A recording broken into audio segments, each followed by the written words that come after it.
part one was kind of broad overview, right? So we kind of hit some of those big pieces of upper room, lower room. We talked through just some discipleship, some of the problems that are out there when we think about starting college ministry. What we're going to do over the next few minutes is really begin to dissect and build out kind of our process. And so this is the process that we work through with different churches. And so what we're going to do is we're going to go through the different steps. After each of those steps, we'll just kind of stop for a question and answer time, right? So if there's anything that you're thinking or need clarification on, we'll be able to do that. And so hopefully we'll have to go a little bit faster than we went last time because we had to rush through the last two. 45 minutes on the first two. Yeah. And 15 minutes on the last. Yeah. So that's why you come to the last session. That's right. That's right. It's our warm-up session. So let's jump into kind of really the first steps are prerequisites. And so this is one of the things that we talk through with churches of just asking the question, do they have the things in place ultimately to start a college ministry?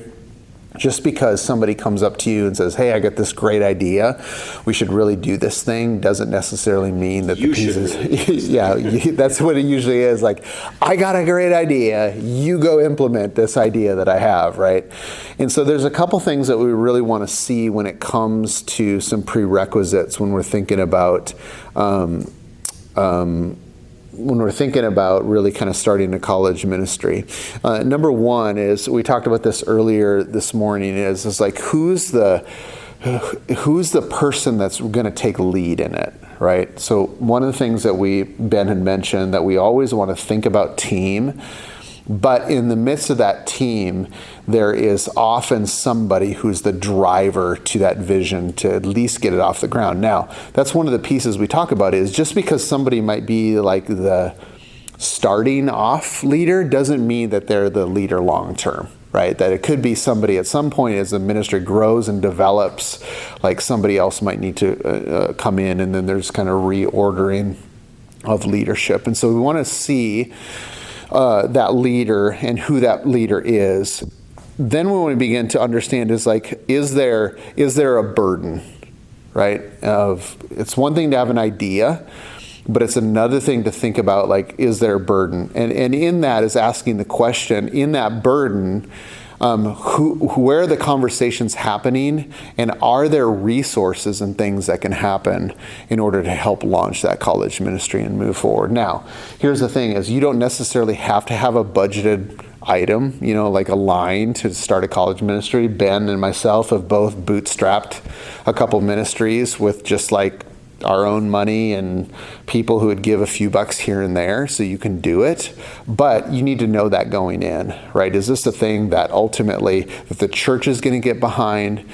Are they going to come alongside of us? Is there some support in terms of staff or administration or some of those pieces that's going to help as you begin to think forward? And then even in that, is there a burden that's leading to like prayer? Is there a burden that's actually ultimately helping us move towards some of those pieces? And so what we want to see is some of those kind of prerequisites in place on that. And so, for those of you who are starting a college ministry,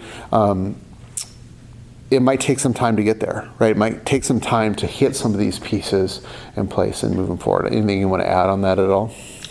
Okay, any questions on kind of prerequisites at all? Hunter? So, theoretically, if someone's working at a church and starting a college ministry, how do you navigate whenever the church doesn't see like your vision for the college ministry, where we're in a college city, we're in a city, not a college town, and so they don't see as much of the need as you do. Where I see we have 450,000 college students in the Houston area. Yeah. But they're like, well, we're not a college town, so we don't really want to put the effort into it. So what I would say is I think that there's kind of check marks along the way that you have to hit in order to kind of progress towards the next thing. So you don't necessarily need the entire church or leadership to catch a vision to say, yes, this needs to happen.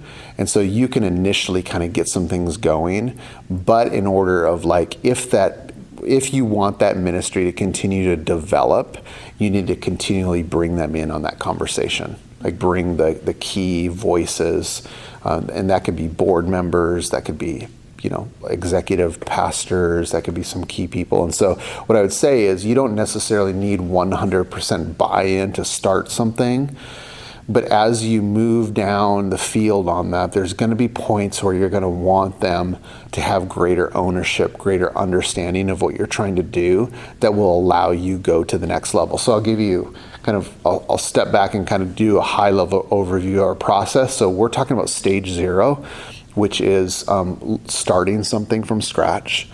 In our stage 1 coaching process, that's building a foundation and leaders. Now you can probably move to that next level without much buy-in from church. The next stage is vision and strategy. So now we're going to set the vision for the next 3 to 5 years. That's pretty tough to do without people who are behind that in the rest of the church. So there's certain kind of points along the way that you might get stuck if you can't navigate those. So I would just say understand kind of what those checkpoints are, and then understand, like, if we're going to progress beyond that down there, once we get there, I'm going to need to invite more people into those conversations. Yeah, just as a general comment towards the vision piece, I think building awareness is a huge thing for people. A lot of the people you're saying, they're like, oh, we're not a college town, there's not that many students here. And you, as like someone who's focused on that, you're like, okay, I know all this data. Probably they don't know the data. Can you give them the data? Can you give them opportunities to get exposed to the actual need? And that really goes into the first step of what we'll talk about here. We'll start with a metaphor, though, before I talk details. So, I live in North Dakota, very different weather than Texas. Over lunch, I was talking with some students who are here, and they were asking me questions about what it's like to live in North Dakota, how do people survive, all that stuff. Like, I was legitimately, one of the guys asked, what kind of jacket do you wear? Like, what's your favorite kind of jacket? Because I was talking about how we had about 32 days or so a couple years ago where it did not get above 0 in December and January. That is just that. Yeah, I like it, honestly. But so, very different than here. And if you took a house that someone would build here in Dallas, Texas, or Austin, or really anywhere in the South, and built the same house in Fargo, North Dakota, you could live in the house. Like during the summertime, it might actually save you some money because like build it with brick or whatever, it's going to hold in the cool of the night a little bit better. But during the wintertime, you're either going to die or you're going to spend a whole lot of resources like money, energy, time on keeping that house livable because it doesn't have the insulation. The power grid that you guys have down here is not built for sustaining houses heating themselves like we have up in the north. That's what happens a lot of times in ministry is we copy paste ministry and say that's working over there in that context and bring it over here, and we're like, man, it's not working. It takes so much energy, so much time. Why is this not working? It works over there. And the problem is you built a Texan house in North Dakota, or leaving the metaphor behind, you're trying to lead something like a leader who you are not. Like, it's something that you copy and paste from somewhere else is only going to work to the extent that your context is like their context and your leadership is like that person's leadership. So discerning your context is absolutely foundational, fundamental. And I think this is a step that so often gets skipped. We just, as leaders, we kind of just assume that we know the context. Like, yeah, I've been here for 4 years, or I went to school here, or I grew up in this church, I grew up in this town. You may know the context, but odds are there are pieces of that you don't know. One final, just to use the Bible on you, If God, who knows everything, chooses, Jesus could have become a human at the age of 30, just dove right into ministry, done it, and been like, awesome, now I did it, right? He would have had all the knowledge in the world, but for some reason, and I think there's real legitimate, theologically grounded reasons, God chose for Jesus to be born as an infant, experience life as a human, and not start ministry at the age of 2, but start ministry at the age of 30-something and minister for just a couple years. So apparently God saw some sort of value in Jesus having experience and understanding tangibly of the context in which he was going to minister. I think if Jesus needs to do that, we probably need to do that too. So discerning your context, that's a key piece. And here's how we help leaders do this. So step number 1 is prayer and presence. You need to start with prayer, right? Everything begins with prayer biblically, because the reality is it's not us doing the work. God's the one doing the work of starting a ministry. We get to be his instruments for that. So 2 practical ways you can do that. 1, go prayer walk. If you're trying to reach a college campus and you have not gone and prayer walked around that campus, get your butt out the door and do that. Number 2, we talked about this a little bit briefly this morning in one of our sessions, is a thing that we call silent evangelism. So this is not about evangelizing other people. This is about letting the Holy Spirit evangelize your heart for the people that you're called to reach. So what that looks like is setting a chunk of time, or maybe multiple chunks of time, to be physically present in the place where the people you're wanting to reach are. So if it's a college campus you're wanting to reach, that means get on that college campus. If it's young adults in your city, where are those young adults hanging out? Is it a downtown space? Is it a park? Is it the mall area, a coffee shop, whatever? Be physically present and prayerfully observe what's going on. So what I encourage leaders to do is bring a notebook with, prayerfully observe, pray for people as they walk by. Maybe think about, like, man, what's that person's life story? You observe the interactions that's taken place. And if the Spirit leads you, go talk to someone, whatever. But that's not the goal. You don't have to do that part. The goal is for you to be there and to observe and get a sense of what type of people are in this place. How do they interact? What's the culture here? So that's part number 1 of discerning the context. Part number 2 is figure out what the current ministry landscape is, which looks like, Google it, college ministries in my city, call the churches in your city, sit down and have coffee and conversation with other people who are doing ministry that's trying to reach the same age group. And that's going to be hugely helpful for you. That's part 2 of discerning your context. Part 3 is about discovering what are the needs and the opportunities. So a really helpful little tool to do this. This is not something we created. It's taken from a book called The Forgotten Ways by Alan Hirsch. Talks about, and he stole it from someone else who I'm forgetting. He attributes the person, I forget their name though. He talks about the 5 P's of context. And these are questions. I'll just write the initial word. So there's parties, pain, pennies, persons of peace, and forgetting one. Power, yeah. So you can use, and I'll talk through the questions, and we can easily send out these, if you want the PDF that outlines this, or you can go buy the book, The Forgotten Ways, and find it in there. It's a great book. Not an easy read, but it's a great book. So parties is about where are the celebrations in our context, and how can we join in with them? Right, if like a common thing that a lot of campus ministries do by default that is doing this is, right, most colleges, campuses have like a welcome week where they have all this, celebrations, events. Your campus ministries do that one pretty well, but not very often do we identify what other parties and celebrations are going on and how can we join in with them.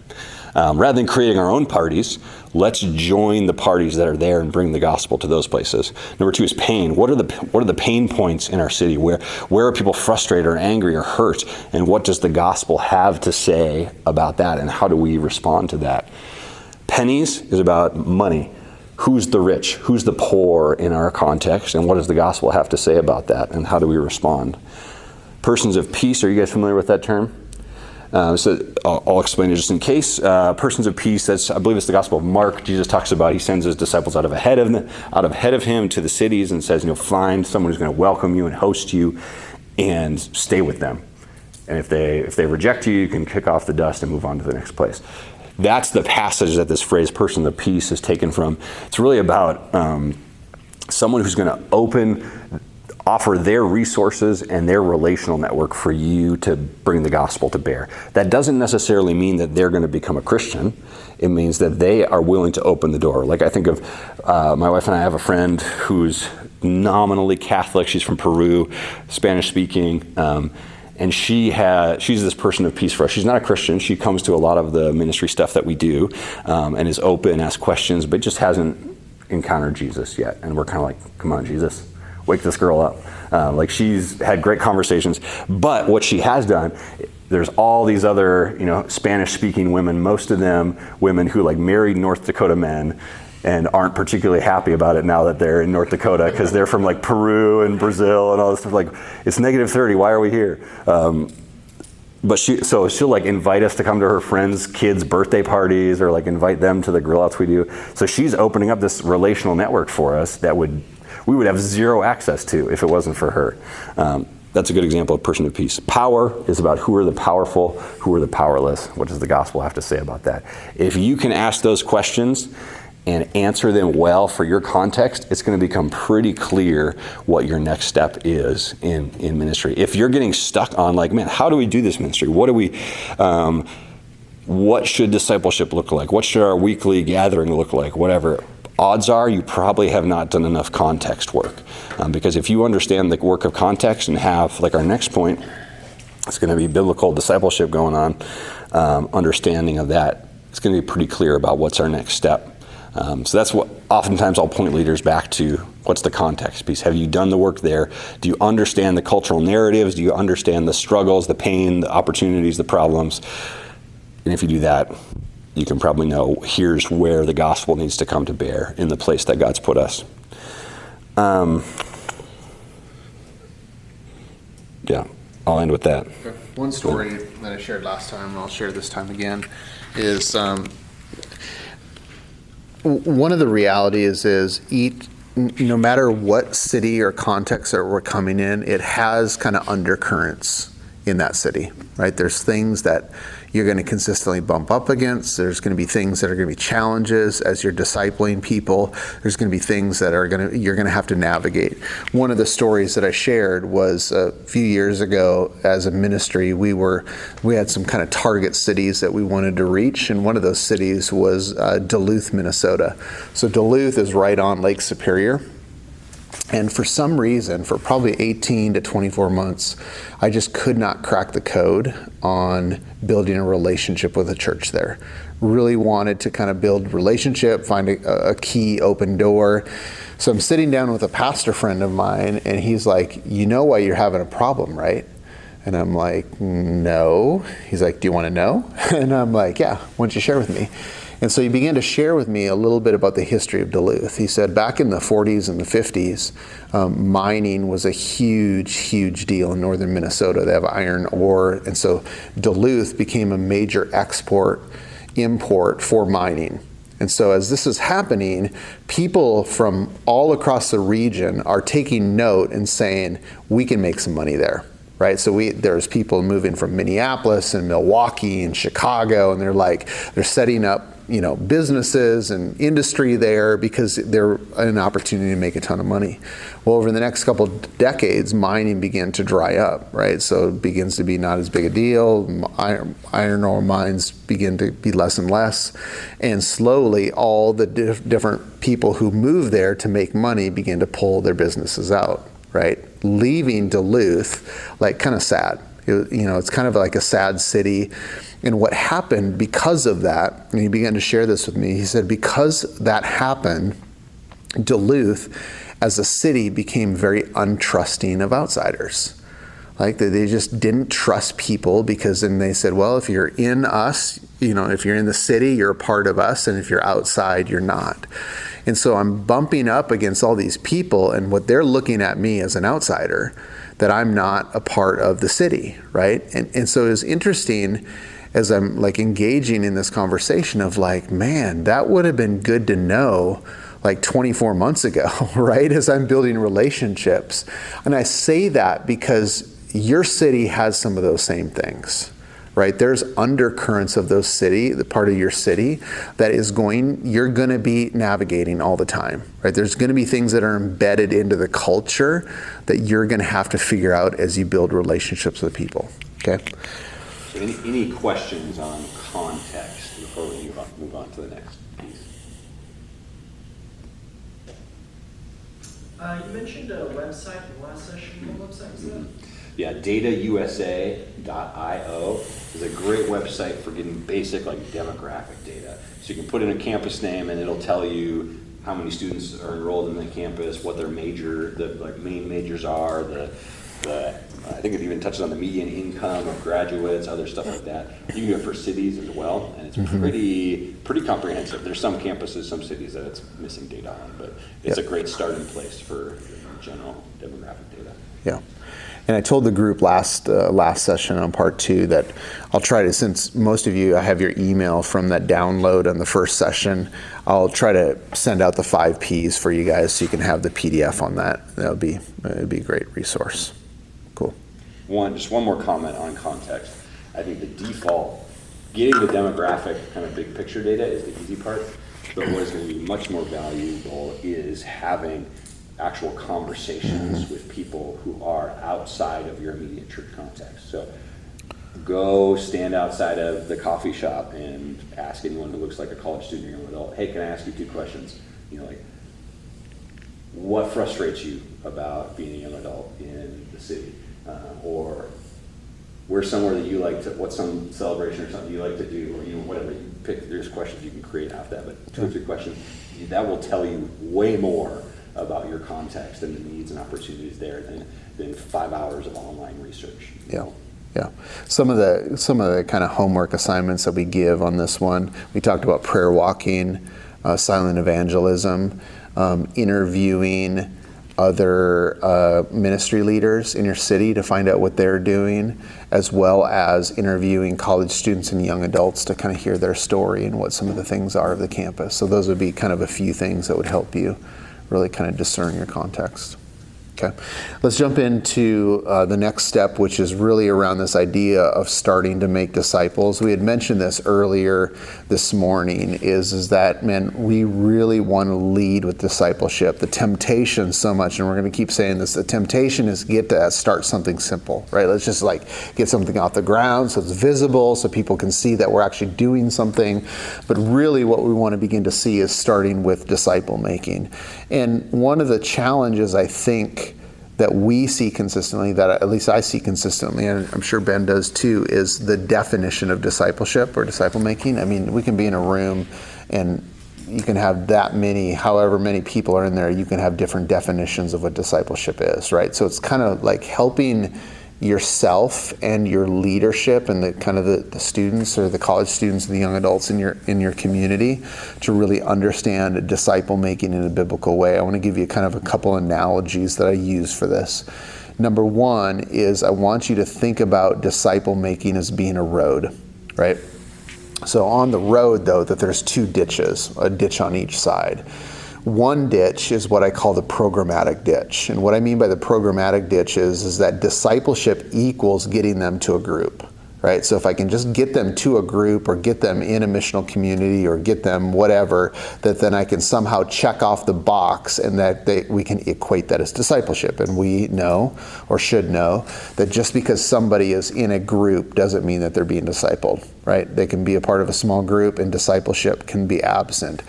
But on the other side of the road is another ditch, and I call that the organic ditch.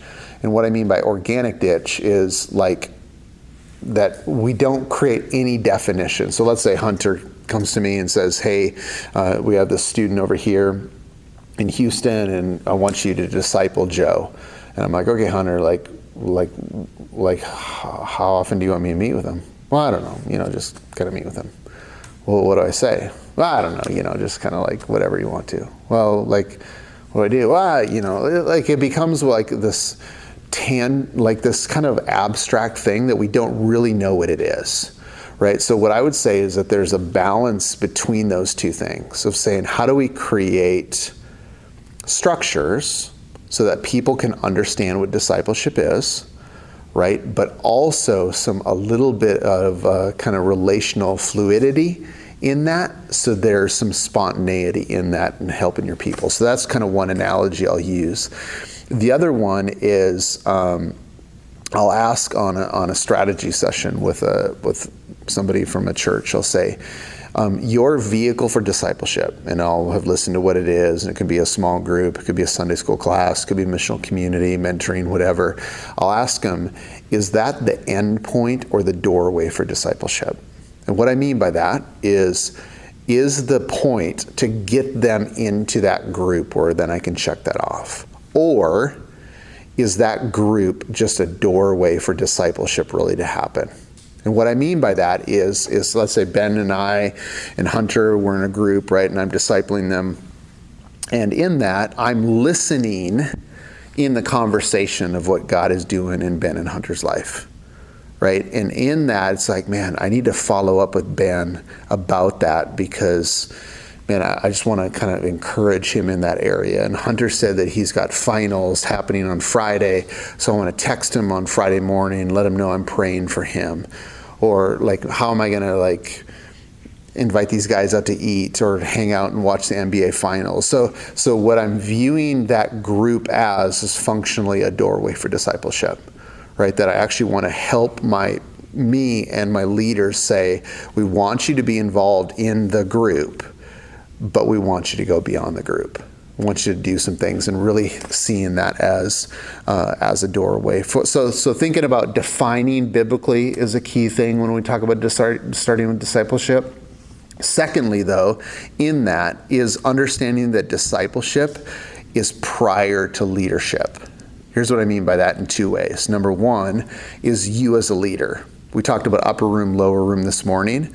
The key is I want to make sure that leader is actively discipling other people before they ever start something, right? So are they meeting with students? Are they engaging with them? But secondly, is that we want that to become a lens in which they invite people into leadership, right? Here's what we do often, is we ask people to commit to leadership, like, hey, who wants to be a leader here? Whoever raises their hand, okay.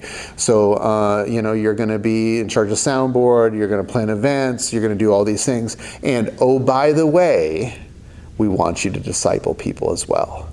We actually need to flip those things around of just saying the first call is discipleship.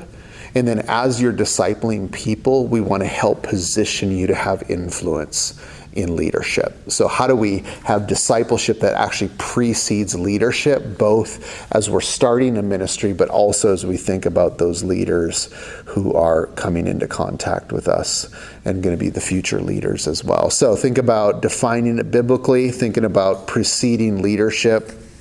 And then really the third one here is making sure that the system or structure addresses the heart of disciple making. And I don't think I said this in the last session. This is something that's really critical for us as a ministry, is helping understand that really discipleship is an invitation into relationship that's been modeled and that we've been invited into with God, right? So think about like a passage like John chapter 17 is the big one we always talk about, is in that high priestly prayer, Jesus is saying, man, Father, I love you, you love me, this love is so good that I actually want to invite other people into this relationship that you and I have. And actually, as they get invited in, they're going to invite other people into that relationship as well.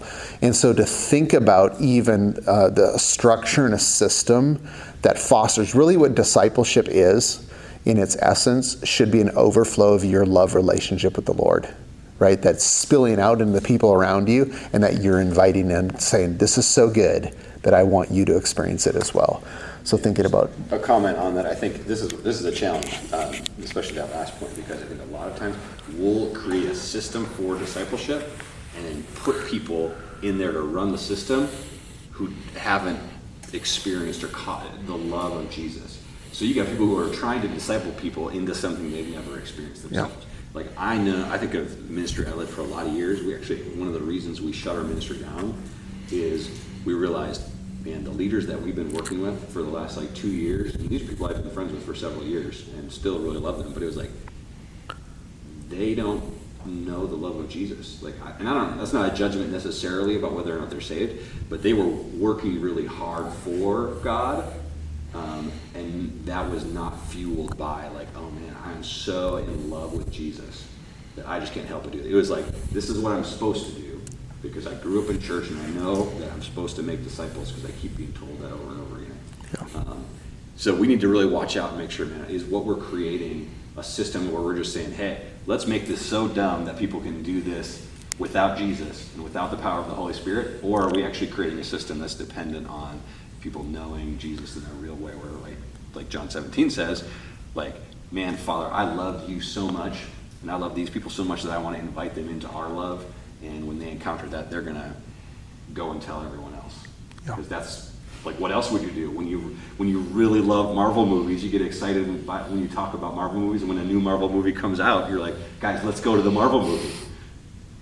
But sadly, that's not the experience that most people have around Christianity. Yeah. Yeah. So questions on this one when we think about this idea of starting with disciple making. What would you say?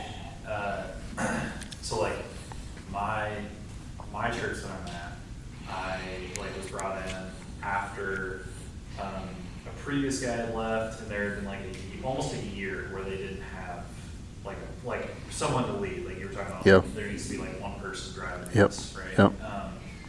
They didn't have that, and like the church, you know, they have a different idea of disciple making, Yep. I think, than I do. And I'm like, I do other things other than college because there's only 2 full-time staff people, so like I'm doing a bunch of other things. But what would you say to like having a church culture that has the different view of like, because I think a lot of them grew up in the traditional Southern Baptist programmable discipleship, and I didn't. Like in the same way, like I sort of followed Lord in college with like a discipleship model that's more along the lines of what we're talking about, and they don't get that. Yeah. And so I'm working with like young adult, like recent grads that's what they know, like from before. Yeah. And they don't really get the hands-on. Like I'm trying to lead them through like this whole year of, hey, like we need to be pouring into these people and like trying to meet with them, and they're. Yeah, so I don't know, like, that's not really a specific. Yeah, here's kind of a couple thoughts that I would just kind of throw your way. One is in some ways, people always ask me, they'll say, what's the best vehicle for discipleship, right? Is it Sunday school class? Is it missional community? Is it small group? Is it mentoring? And part of my answer is, I don't care. Yeah. Right? Because in some ways, the vehicle, and Ben talks about this, is like the vehicle is just to get us to where we want to get to. Right? And so in a lot of ways, what you have control, you may not have control over the vehicle. And some churches don't, of saying you have to do Sunday school, or you have to do D groups, or you have to whatever, you fill in the blank, right? But what most churches don't control is how you equip your leaders beyond that group, right? So you can have a Sunday school class, or you can have a Sunday school class, right? You can have a Sunday school class that is like super traditional, and you can have a Sunday school class where the leaders are viewing it as discipleship, and they're engaging in a relationship for the rest of the week, right? So in a lot of ways, what I would say is like, if they're just like controlling the vehicle, whatever, like teach the people who are discipling to view it as a doorway and not the end point. Now, in that, I think that one of the things we have to do, and somebody asked this in the last question, they said, well, what practical ways can we do this? Is we have to view discipleship a little bit like teaching our kids how to ride a bike, right? There's a progression of that. You can't, like the expectation is we either have people in our church who are 50 and 60 years old who are on training wheels still at discipleship, right? Or we just shove them on the bike and then get pissed at them because they fell down, right? We're not thinking about the progression of helping them get there. And so one of the things of saying, like, is there a way to create some frameworks for your leaders to show them what going beyond whatever the vehicle is looks like? So saying, okay, every week you're going to do Sunday school, or you're doing D group, plus here's what I want you to do. Daily, I want you to pray for everybody in your small group. Weekly, I want you to text them and encourage them and how you're praying for them. And then monthly, I want you to take them out for dinner or invite them over to your home. So you're kind of showing them, you're like almost saying, like, let me show you training wheels. Now the goal is you want to get to a point where you don't have to do that, right? Where they just can figure it out and do it. But what you're doing is you're giving them some frameworks and saying, I want to show you what engaging relationally beyond the vehicle looks like. and then continue to show them that it can be even more than that, and they just need to be responsive to the Holy Spirit in doing that. Say a couple comments on that too. One, I would hesitate to give people more principles to operate on if they're the kind of people who have been raised in church and are kind of what you were describing. Like, we just go to the events, we check the boxes. Because if you give them, in the biblical sense, I think that'd be like, here's another law that you have to follow. Yeah. And what does Paul say the law does? It causes sin to rise up in our hearts. And you might have the moralist whose sin is like, aha, I'm going to achieve that law, and now I'm prideful. Or you have the rebel who's like, screw you, man, I'm not doing that. So what I would say is, and this was really our ministry for a lot of years, it was people who were thoroughly churched, and it took years to break them of their churchy habits to get them to the point where, like, this is our lifestyle. What I would do if I was going to go back and restart working with similar from what I picked up from what you're saying, is I would do it with them. And like I would disciple them and say, hey, let's do that. And a key piece would be, let's get outside of the meetings and we're going to go do stuff that feels a little bit crazy to you. Like we're going to go on campus and we're going to talk to people, or we're going to go to a bar and sit around and just chat with You people. can't say that. You're Southern Baptist. You're not a Southern Baptist. You can't tell them to do that. But like get people out of their comfort zones and experiencing things that are like, ooh, this, because if you keep doing the same thing, you're going to get the same results. Yeah. And usually what we do in church is we try to do the same thing but better and hope to get different results. So I would like do stuff with people, get them outside their comfort zone, and then be like, hey guys, guess what we've been doing the last 6 months? This is what I've been doing. I've been discipling you. And like Jesus, taking you out into the mission field. And yeah, it hasn't been very fun at points, but what have you learned? And like work backwards and say, look, this is what I was doing. And then, Lord willing, they'd be like, oh, Yeah. it actually makes more sense than what we used to do. Yeah, Ben was doing a teaching here a few weeks ago in Austin. We did a disciple making culture intensive, which is like a small, like 12 people, 16 people or under. And he was talking about this idea of discipleship of being not just information, but he talked about information, imitation, and immersion. Right? A lot of times at the church, we kind of hang at the information level, but we don't get down into the imitation. So are they seeing me do it, right? So they can imitate that. And then am I putting them in immersive experiences that they have to kind of wrestle through some of those pieces of what that looks like? Yeah, and if you have people who think they already know the information, but they actually don't, what you need to do is immerse them in a scenario where they're like, oh crap, I actually don't, like, this is what Jesus does with his disciples all the time, like, here's 5,000 people, you feed them. Oh crap, that's not something that's possible. And Jesus is like, okay, now watch, I'm going to show you, here's how we handle a situation when something impossible is in front of you. We pray, and God comes through and provides. And they're like, oh, okay, now I see. Now I can teach you about that, because what you thought you knew, you've now realized I didn't know it. Yeah, that's helpful. Is there like a healthy time? I've been lingering, this has been a lingering question for me. Like, is there a healthy time to stop meeting discipleship with people? Like, say I've been meeting with a guy for a year, and they are effectively making disciples. What's the healthy boundary after a certain time? Like, I still want to meet with you, to be like, knowing you're capable and like doing this on your own. So like, do you keep meeting with them, or do you move on? Yeah, are they wanting to move on or not wanting to move on? They're not wanting to move on, Okay. but they're kind of taking your capacity, Yeah, like, then yeah. go make more disciples. But they're totally capable of Yeah. making disciples. Yeah. What I would say in response to that is, yes, absolutely, there's a time to move on. But I don't think it's like, all right, good dude, you're good, see ya. Yeah. What I think it is, it's almost like a weaning process, right? If a woman's weaning her child, you don't just be like, all right, we're done. You know, you're 2 years old, now you don't need this milk anymore, you're eating solid food. It's a process where you're gradually reducing the amount that's of what they're getting. So what I would think about in a context like that is like, okay, if we're meeting weekly, hey man, I got a lot of stuff going on, I'm gonna start working with this person, let's start meeting every week. And then like 4 months later, hey man, you know, like, how's it going, you doing okay? Okay, we need to move to once a month, and so on and so forth.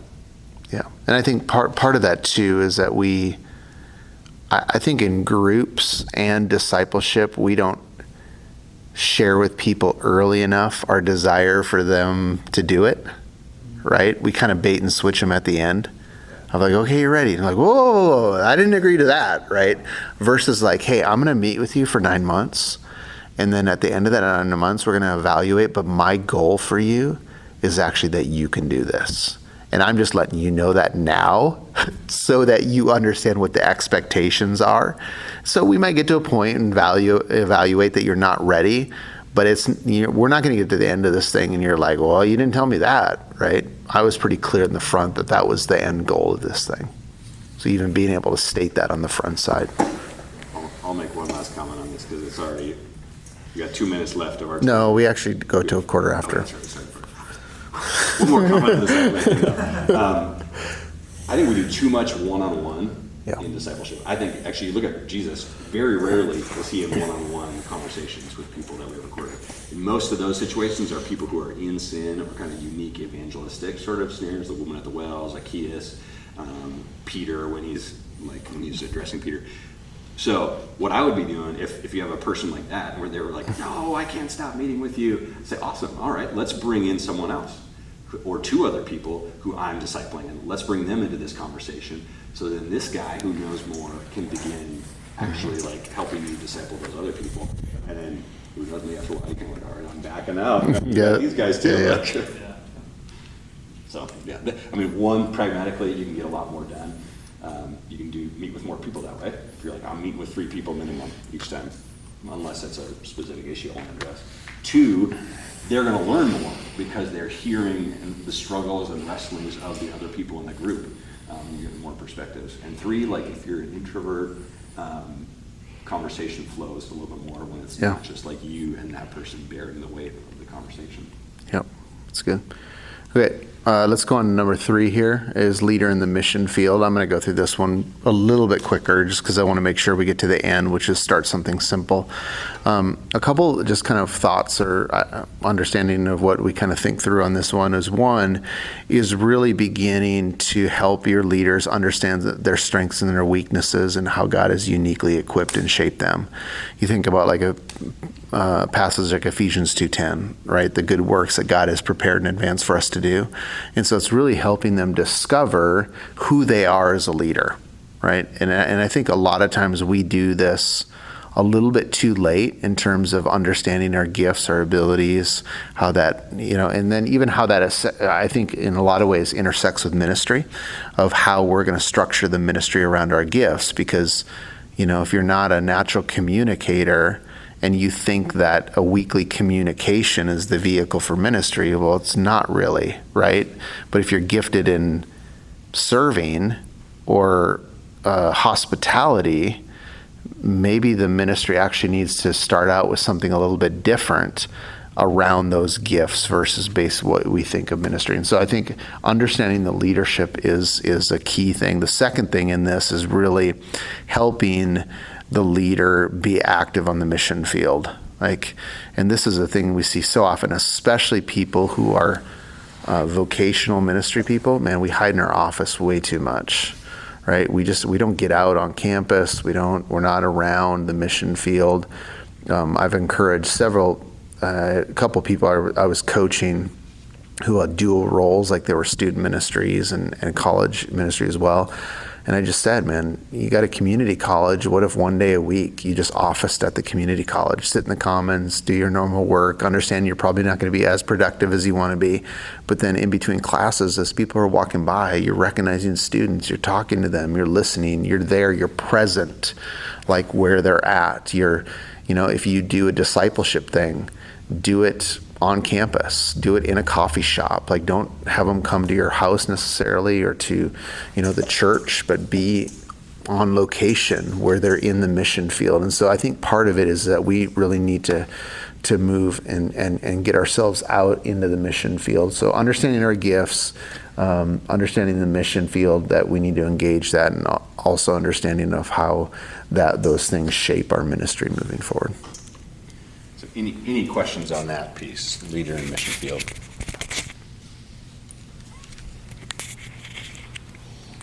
Pretty straightforward, I think. Not necessarily easy. I do Yeah, have go one ahead. question though. How do you, I guess, know what your people are gifted in? Good question. Yeah, there's a lot of great resources out there. Like practically, there's tools like Strengths Finder, which is a test by the book test, and so there's stuff like that, or the Enneagram, DISC test, Myers-Briggs. Those are all tools that kind of help identify through assessments gifting, strengths, abilities, and those are useful. I think the best way to do it though is in the context of community. Like probably if you have a group of people that you're friends with, you guys know who's good at what. You're like, man, you are really organized, and like you keep everyone else on track, and this guy over here, he's never on track, so you're always frustrated with him. And like, so if in the context of community, you're probably going to pick up on those things. What's I think really important is to be able to articulate those things, because oftentimes we don't take the time to pause and be like, man, Steve, you are really good at starting conversations with new people. And I'm terrified of that, but you do that really well. So, hey, Steve, maybe what you should do, maybe your role in our community gathering is you go and meet the new people. Like, so I'll give an example. My wife and I are wired very differently. She's an introvert. I love working the room and meeting new people. And like, I have this, I can't turn it off. It's almost annoying sometimes, where I pick up like this person over here is standing by themselves, awkward and uncomfortable, and they don't feel like they are connected to the group. So I'm like trying to talk with this person, but I can't ignore that one. Whereas my wife gets overwhelmed in a big group of people and would much rather have an hour-long conversation with one person about something deep and meaningful. And I get energized by having like 5-minute conversations with 15 people and feeling like, man, everyone felt like they met someone and felt connected. And we figured that out in the context of our relationship and other friendships. So there's tools that you can use to identify that, but probably what's going to be most fruitful and meaningful is if you have a community like, and we did this in an intensive, and it was like powerful, where people were like tearing up and crying as we did this. We just said, hey, you guys who have been friends for, many of them for like 10 or 15 years, that grew up in a similar church together, let's take a half hour and go around the room and tell each other, hey, this is what I see in you. You're good at this thing, or here's something I value about you. And they were like, man, we've never done that before. We've known each other for years. And that could be a transformative thing for a group. And that's doing the work of helping people articulate, here's what I'm gifted at. So final piece in the process. So this, what we're doing here is we're just walking through the milestones that we have in what we call stage 0. So stage 0, going back to the metaphor we talked about this morning, if you're building a house, you don't start with building a house by putting up a roof and buying furniture. Now, I don't know, maybe you're the kind of person who wants to buy your furniture before you build your house, but that's probably not the best choice. The first step, most people, when I ask that question, what's the first step? You buy a plot of land, build a house. Most people say lay the foundation. That's not actually the first step. If you buy land, you need to survey the land. You need to prepare the ground. You need to remove any trees, or maybe there's some rocks, or maybe it's a boggy area and you need to backfill it with some solid ground so that your house doesn't sink. You got to prepare the ground. Stage 0 for us, that's preparing the ground. So it's not until step number 4, milestone number 4 in stage 0, that you actually start a ministry. And I put that in quotation marks because from the outside, most people might look at what you're doing and be like, man, where's the ministry, man? We wanted a college ministry. It's been 6 months. Why is there not 20 college students coming to our church? This is the point where you begin starting something that probably looks a little bit more like what people would label as, oh, now we have a college ministry or a young adult ministry. The temptation is to start with this. And what happens when we do that, almost inevitably, is the thing that you start actually begins to choke out discipleship. Because if you start a weekly worship gathering, especially in a Christian context, we're so drawn to the event that, oh, now we have this event going, and that just sucks everyone's energy into that thing. And then disciple making kind of withers away. And that's why we have this as number 4. So when we start something, here's what we mean. We mean something structured, something outward focused, and something that supports disciple making. So structured means it's not just sporadic or random. There's intentionality around it. And maybe it's, hey, we do this thing once a quarter, we do this thing once a month. There's purpose and intentionality behind it. So we're going to start something that's simple. There's going to be a structure and intentionality behind it. Number two, it's outward focused. One of the pieces of our philosophy of ministry, you can disagree with this if you want, but I think the church exists not for the church. The church exists to reach the world with the gospel. So your thing that you start at the outset should not, if you're doing discipleship, you're taking people who are believers, or hopefully there's some new believers in that mix, deep into scripture, deep into the gospel, and applying that to their lives. The thing that you should start should not be all right, now we're going to get all the Christians together and do more of the exact same thing that we're doing in our discipleship space. Instead, this should be something that says, how do we create something that's actually going to enable us to reach more people on our campus in our city? So that might mean, instead of your college ministry starts with, we do ultimate frisbee on campus on Saturday afternoon, and that's our ministry, that's where we're starting. And then afterwards, the people that we're discipling, we're saying, hey, invite people to come afterwards, and we're going to do a Saturday evening Bible study or something like that. You figure out, based on your context, you're going to have to figure out what that looks like, but something outward focused. And lastly, that's something that supports disciple making. We've been talking about that, so I won't reiterate that. And the last piece we have here is the together piece. And this is important. This is a great place, rather than letting that thing suck energy away from discipleship, let it be an opportunity to begin to train up leaders. Like Andy said earlier, discipleship precedes leadership. Starting something simple together means I've discipled these people. This is a great chance for me to invite them to come along and help me create this thing. So rather than you going and doing it as the point leader, you should be bringing people with you to do this as another layer of discipleship. And Lord willing, as you start something, the people are going to take steps forward. Like maybe the person who's really organized, they just can't help but organize and want to make sure that everyone understands and has been communicated to about the time and the place you're meeting. You say, wow, you're actually pretty good at that. Why don't you take this on? And that doesn't mean you have to be aha, now you're the leader, because probably that's going to scare someone away. I've seen that happen over and over again. You put the label leadership on it and people are like, I can't do it. You're like, actually, you've been doing this for the last 6 months. We just never called you a leader. So that's the together pieces. You're inviting people to shape this thing and create this thing with you that you have been discipling. And Andy mentioned this in the last piece, is that hopefully if you've been discipling those people, there's a level of trust and relationship that you have with them where they're going to say, I'm bought into this, and I'm going to invite other people into this thing because I value the relationship that we have and I want other people to experience that. One last comment on this is on the simplicity piece, is that we have a tendency to want to do too much too quickly. So two things we think about, I think less frequent and less complex. If you're doing something simple, it should be relatively infrequent and relatively not complex. The more frequent it is and the more complex it is, the more likely it is to drown out discipleship. So think about what are the things that are simple, fun, energizing for you. If you're preaching a sermon every week, that's probably fairly complex, unless you're really gifted, and that's dude, I love studying scripture and I love teaching. Awesome. Then that's maybe what your something simple looks like, is you prepping and just doing the overflow of your own personal Bible study and communicating to that people. But if that's not your gifting, that's going to be something complex for you, unless you have someone else on your team now who's been developed to the point where they enjoy doing that. Final thing I'll say. A really helpful metaphor. I don't think I said this already in this session. If I did, I will. It's good enough to repeat. We tend to confuse the vehicle with the destination, right? We talked about the vehicle of disciple making. It doesn't really matter what it is. What matters is the destination. It would be silly if I was to say, man, if I'm going on vacation to Florida and you asked me where I was going on vacation and I said, I'm going on Delta Airlines. I'm going to Delta Airlines for vacation. That's dumb. Why are you doing that? No one wants to sit on an airline. But if it would make sense, right? If I'm taking an airplane to get to Florida, that's the vehicle that I'm using to get to that destination.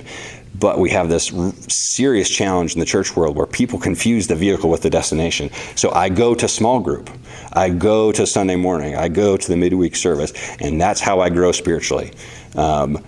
No, That's the vehicle that's taking you to the destination of being a disciple of Jesus. So I think it's important for us when you get to this point, if you're starting something, that you need to be really crystal clear with your people. This is the vehicle. It's not the destination.